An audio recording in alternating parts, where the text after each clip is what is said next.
Today I'm going to show you how to test products using try-target sequencing and the retargeting effect. Let's hop right in.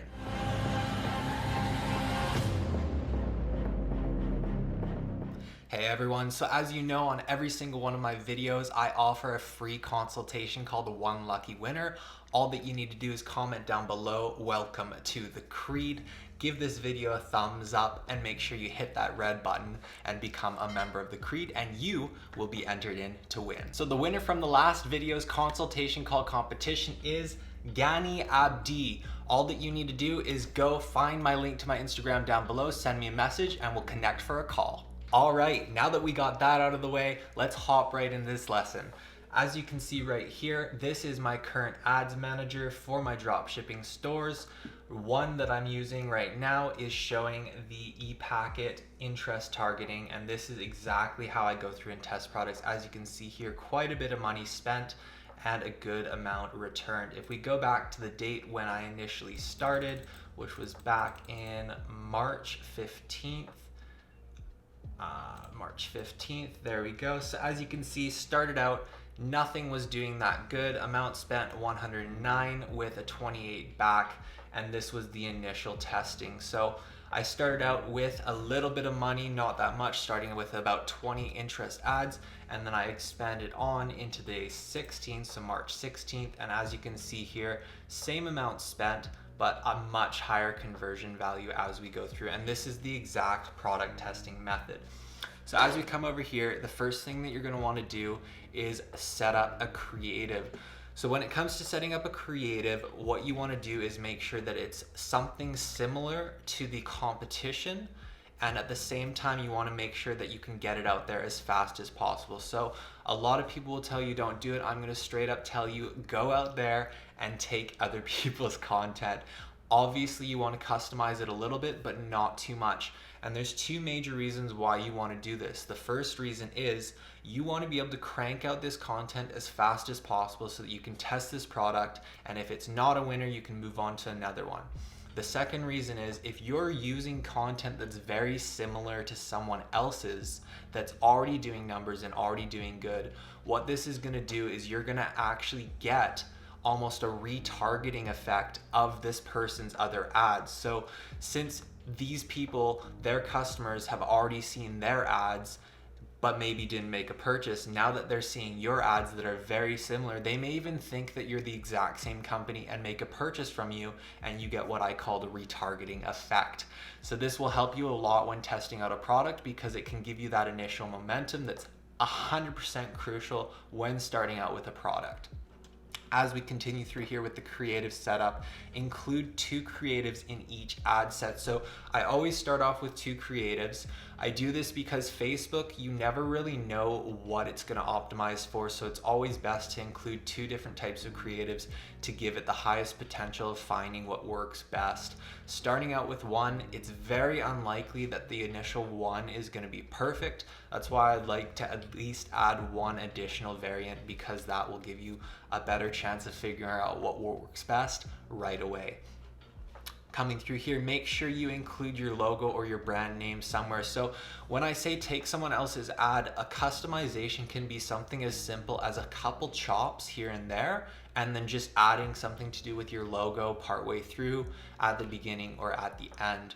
Just making sure that it really comes across as your brand and no longer associated with the other company, because even though you're going to get this retargeting effect, you do still want your brand to be dominant, because ultimately, if you find a product that's being run by someone else and they're killing it, but they still are not really into the scaling process, you want to actually dominate and pass them, so then that way they actually get squished down as you progress forward. So it is all about who's first and who's fastest, and if someone else is first, you got to be faster. That's basically how it works. Make sure your creative highlights 1 selling point and overcomes 2 objectives. So typically, if you find someone else's ad that's working really well, they will have this embedded in there. This is selling 101. Basically, you want to have one selling point, 2 to 3 objections overcome in the video, and most videos will do this. So if you're taking someone else's, high chances this is already in there. Coming through into the campaign setup, we're going to hop over into my other computer, and I'm going to take you through every single exact step that I would take. So make sure you follow along. Pause if it's going too fast, because we're going to try to rip right through this. So as we come through here, I'm going to show you this real quick. This is the exact campaign right here. So $85,000 spent with $171,000 returned. Lots of purchases coming through right there in that campaign. I'm going to hop over here and we're going to create this. So as we start off, we want to start off with conversions, of course, because we want to start off with conversions. We don't want to go for add to cart or any of that crap. We're hopping right into this. Let's go. We don't want to do CBO. It is not mandatory at the time of recording this video. If it is mandatory at the time that you are doing ads, just switch everything over to CBO. It's not that difficult, but since it's not mandatory, everything's easier and cleaner to just do it at the ad set budget. So that's going to set the budget at the ad set level. We're not going to do CBO. We got conversion selected and we're going to continue along. As we come up here, I always like to name the ad set with the name of the product. So for this one, I chose a random product that we're going to use it as an example. This is kind of like a face sucker. So a face sucker. So we'll just kind of hop over here and we'll go like face sucker. So FS, and then this is going to be a conversion campaign, and it's going to be targeting e-packet countries with a slight variation. So a John, a variation, baby. I got you guys. Don't worry about it. So e-packet targeting, and then what we want to do is a break-even ROAS, and we would put in the break-even ROAS. Most products that I've done and most products that are successful have an average break-even ROAS of 1.3 from my history. I have done ones with 1.4 and 1.5 and still made money, but I do like to aim around 1.3. I feel like that's kind of the sweet spot. Why are your eyes like that? Because I have much sleep. So we'll do 1.3 break-even ROAS, and we just do this so that it's easy to follow along and make sure that everything's super clean in our campaign setup. As we come through here, you should have your pixel set up. This is the one from my personal website. As we come, we're going to go optimize for purchases. Where is this guy? There it is, purchases. So as we come through here, ignore all this. None of it matters. Cost control. Basically, when it comes to Facebook, everything can be done as you progress through the levels, I like to call them. So as you have a bigger budget, certain things to do with Facebook ads come into play. So cost control, this is something you would ultimately be using once you've got big amounts of bands to be spending on Facebook ads. But for now, since we're just starting out, we're not going to do that. Purchase, come through here, conversion window, lots of controversy here as to what you're supposed to do. I don't care what everyone else says. I do 7-day click. That's what I've noticed optimizes the best. That's the way it goes. As we come along, we're going to go through and we're going to do a location setting. So locations, we want to go browse. Beautiful. And we're going to select e-packet countries. But what we're going to do is we're going to exclude certain countries. So follow along here and I'll explain why we exclude these ones. Basically what we're going to want to do is scroll through and we will exclude French Polynesia. Why we exclude that one is because it's islands. They typically have incredibly long wait times. We're going to exclude Mexico, Malaysia, French Guiana, Gibraltar, Allen's Island, Malta, Estonia, Latvia, Lithuania, Croatia. Brazil's a huge one. Exclude Brazil because they have this new tax basically that you have to charge for every single shipment that goes to Brazil. So you just don't want to have to deal with that big headache. Get rid of Brazil. We're going to leave Hungary, Luxembourg, Portugal, Poland, Hong Kong. We'll get rid of Hong Kong. Thailand, we'll get rid of that. Israel, we'll get rid of Israel. Turkey, we'll get rid of Turkey. And South Korea, get rid of that. French Southern Territories, we'll leave that. Singapore, get rid of it. Saudi Arabia, get rid of it. Japan, we'll get rid of that too. And that should pretty much do it. Vietnam, actually, we'll get rid of Vietnam too. And Ukraine's questionable, so we'll get rid of Ukraine too. I'm going to leave an entire e-packet list of who I would actually target when it comes to e-packet countries down below. You guys are welcome to take that one and just input it into your saved section. So now that we got all of these input, we're going to scroll down to the age. And the age, we want to make it 21 to 65. So as you can see here, over here, campaign setup, ad set budget, not CBO. Set up the campaign for e-packet broad targeting. We want to start large. Then that way we have the highest chance of figuring out what works. And as you progress along and scale out a product, that's when you narrow down and make things more targeted. Choose a conversion campaign, conversions only, optimize for purchase, conversion window of 7, which is what we did. Remove Switzerland, Turkey, Israel, Brazil. These are the main ones that you want to remove, but we had to remove some other ones too. Age 21 to 65, as you can see, we just selected right there. English only, because we are doing English ads. So we're going to go in here and we're going to select English only and progress along. As you can see here, I leave it as all genders because ultimately, unless you know fully that it is a gender specific product, you're gonna always wanna do all genders. If it's something crazy like eyelash extensions, obviously that's girls only. Not many guys are wearing eyelash extensions unless they wanna be beautiful, but typically it's just girls. So we'll do all genders because this is a face sucker, so ultimately it's for everyone, you know, it's for everyone. We'll go to manual placement because we want to switch this up. Under devices, as you can see here, I do mobile targeting only. And the reason why I do this is because the majority of purchases are made through mobile. Most people will argue this, most people will say it's not. It's a fact. I've noticed this. All of my banger products I've done through mobile only, and I've made a killing off of mobile only. So we do mobile only because then we can optimize our website page and we can optimize all of our ads on our entire sales funnel for mobile. So it's just a lot more efficient, clean, and precise. It makes you look way more professional. So we go in here and we optimize for mobile only.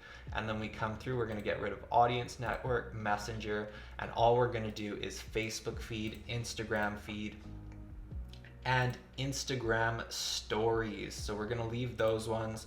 Don't worry about optimizing and creating a specific style ad for Instagram stories. Ultimately, we're just doing this for exposure. The Instagram stories, from past experience, it doesn't generate many sales, but it is incredibly crucial to do it for exposure. People that may see your Instagram story ad will then see your Instagram feed ad, and since they already had it in their head from the stories, they now see the feed ad and they're considered warmer traffic and they're more likely to make a purchase. So it's like layering the information so that they see it and then it's kind of in their head and then they see it later on. You might get a couple purchases from stories, but because the cost placement is a lot cheaper, I like to toss it in there just to get it kind of clicking in their head everywhere that they go, you know, kind of psych them up.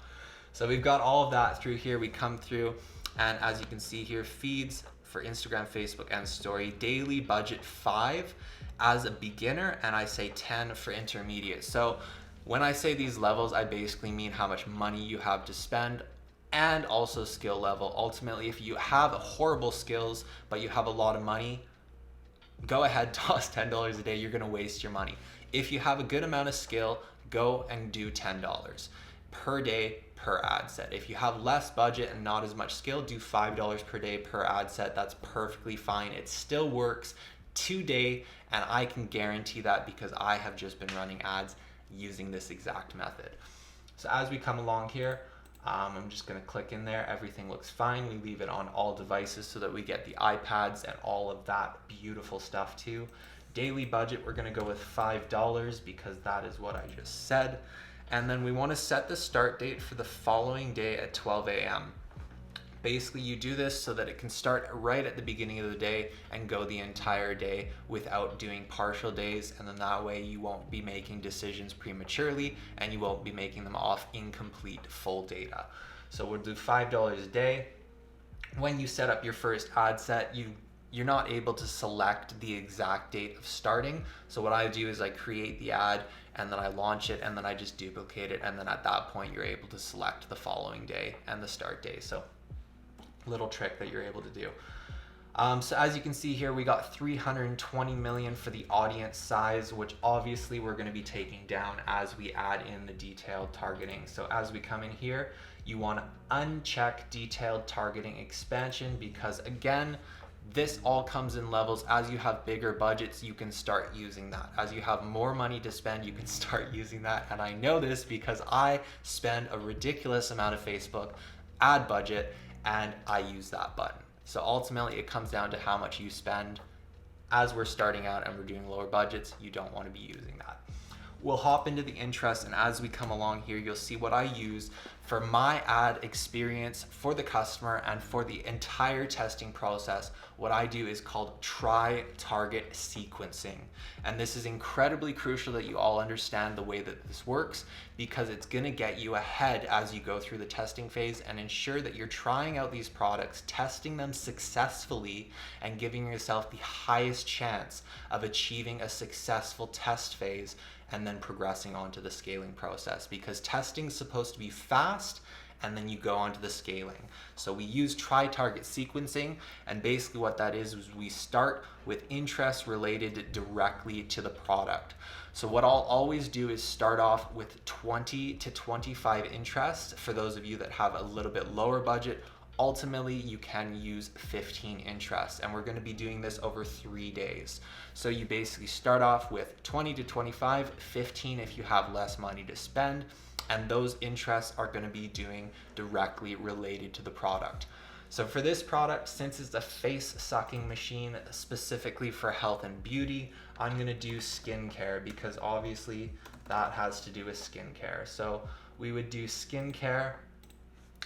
And I'm just going to show you this really quickly, so I won't dive too deep into all of the different interests and how to choose those. But as you can see here, the potential reach is 62 to basically 62 million.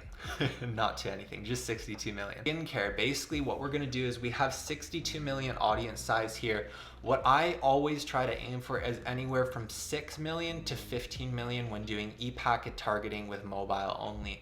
I found this is kind of the sweet spot, and that's why we want to get this down to there.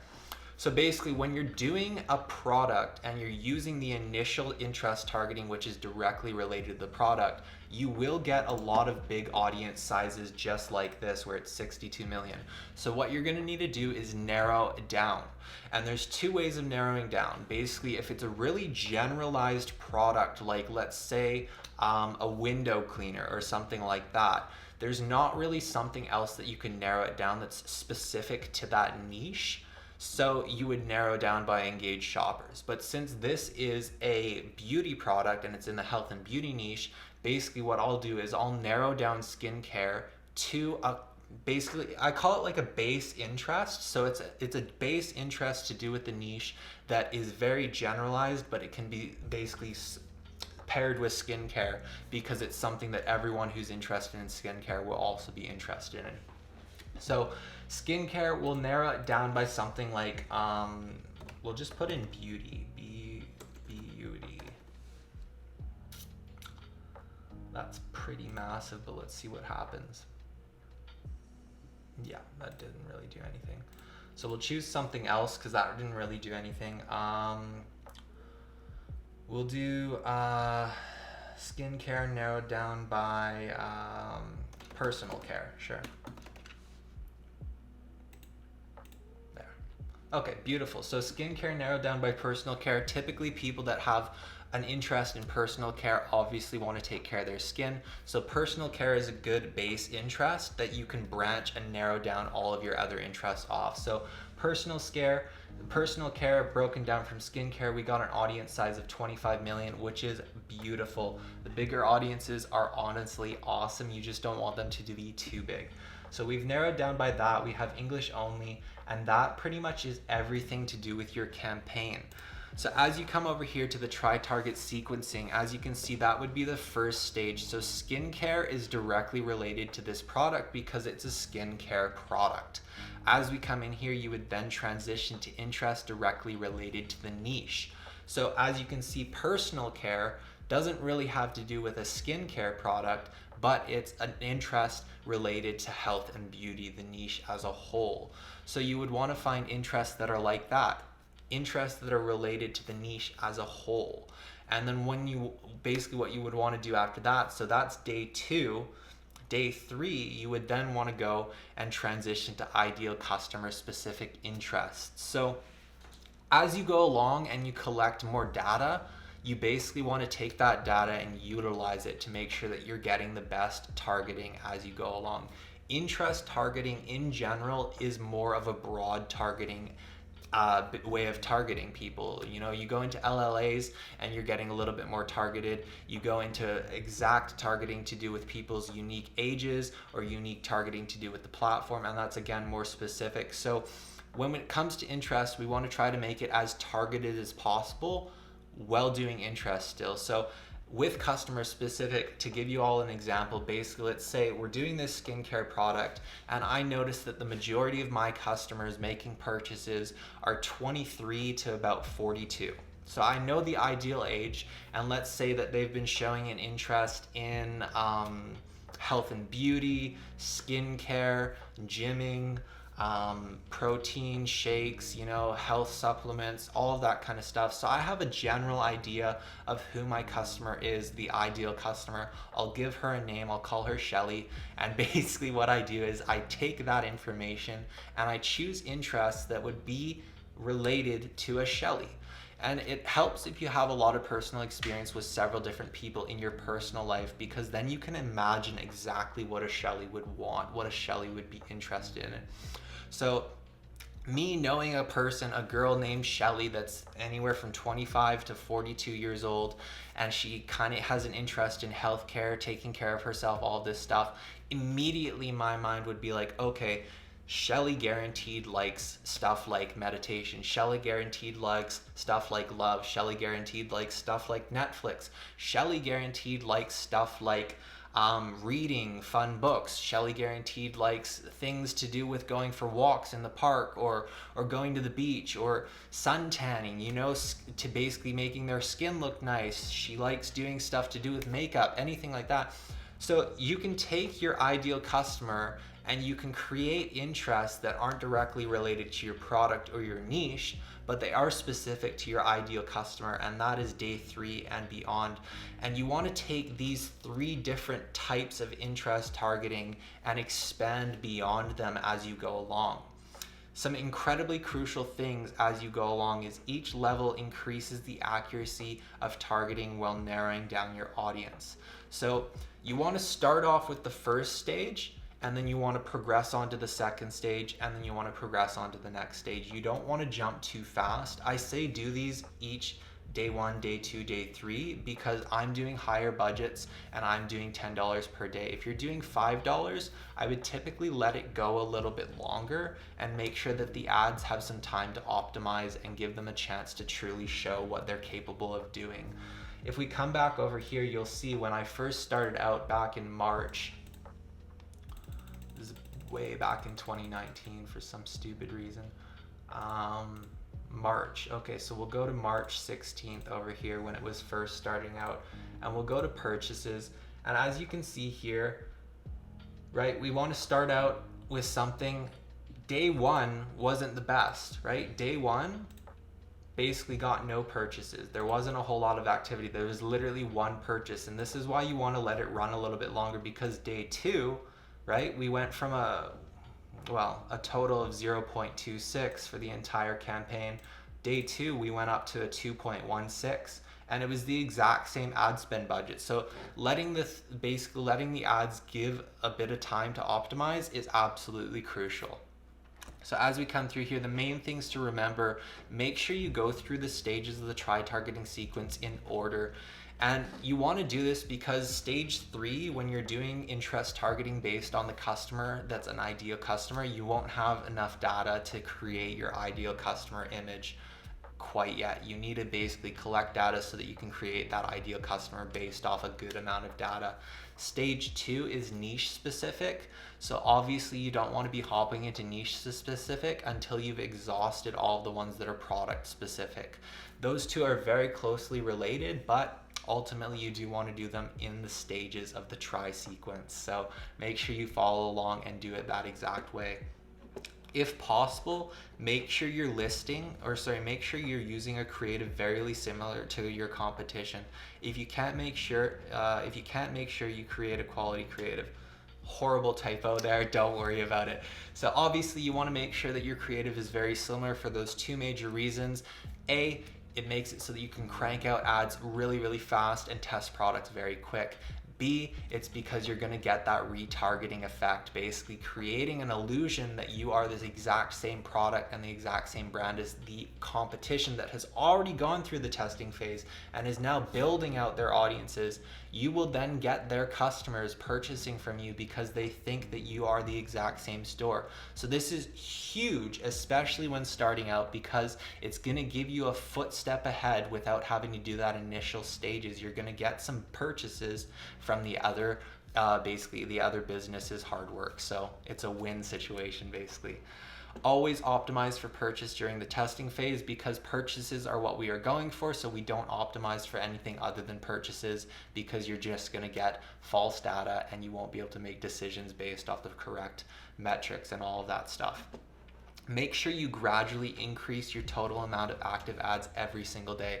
So this is huge, and this kind of starts into phase 1 of scaling, but a lot of people don't mention this. When you are testing a product and you start to get some traction and you start to get some sales, it is absolutely crucial from day 1 that you are deleting the ads that are performing horribly and creating new ads to launch the next day. Not only doing that, but making sure that the next day you have more active ads than you did the day before.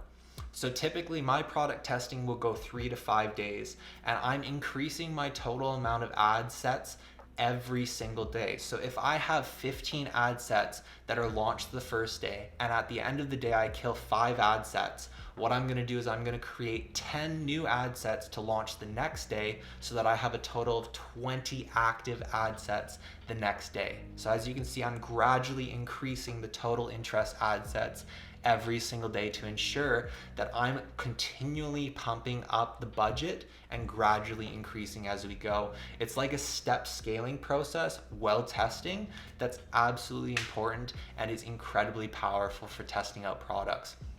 I hope this all made sense to you, and I hope you all could follow along. I wanted to just rip right on through this one so that you all could get out there and start testing products. Make sure you go through and edit the ads if you're going to be taking other people's ads just a little bit, so that you don't get caught with any copyright infringement or any of that beautiful stuff.